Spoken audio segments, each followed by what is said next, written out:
রিজিক অনেক ছোট বাচ্চা, আমার বাচ্চার থেকে অনেক ছোট।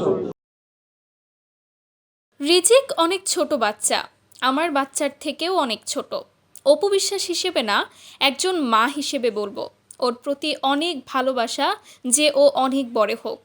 যদি রিজিকের পরিবারের কেউ আপত্তি না করে, তাহলে আমি ওই ছোট্ট বাচ্চাটির দায়িত্ব নিতে চাই।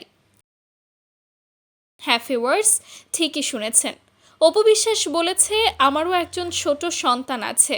আমি বুঝি বাবা মা না থাকা কতটা কষ্টের। মানে অপু বিশ্বাস হিসাবে না, একজন মা হিসেবে। তাই আমি এই ছোট বাচ্চাটিকে নিজের সন্তানের মতো বড় করতে চাই এবং আমি আমার সন্তান জয়ের ভাই বানাতে চাই তাকে।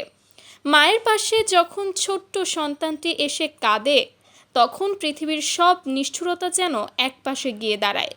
একদিকে মায়ের কবরের মাটি এখনো ভেজা, আর অন্যদিকে বাবা অন্য সঙ্গীকে নিয়ে ব্যস্ত। মাঝখানে নিষ্পাপ এক প্রাণ, নিজিক, যার ভবিষ্যৎ এখন অন্ধকার এক গহ্বরে। এই রহস্যময় প্রস্থান আর এই ছোট বাচ্চার কান্না দেখে নিজেকে ঠিক রাখতে পারলেন না ঢালিউড কুইন অপু বিশ্বাস।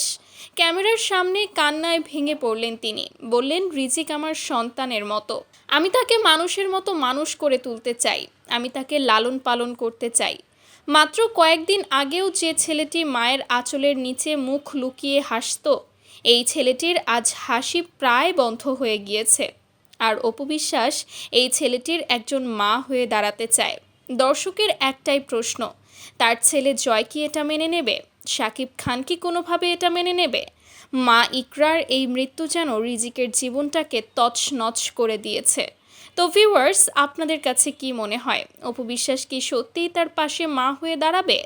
আর যদি তার দায়িত্ব নেয়, আপনারা বিষয়টিকে কিভাবে দেখছেন? আপনাদের মতামত জানাতে পারেন আমাদের ভিডিওর কমেন্ট বক্সে। ধন্যবাদ।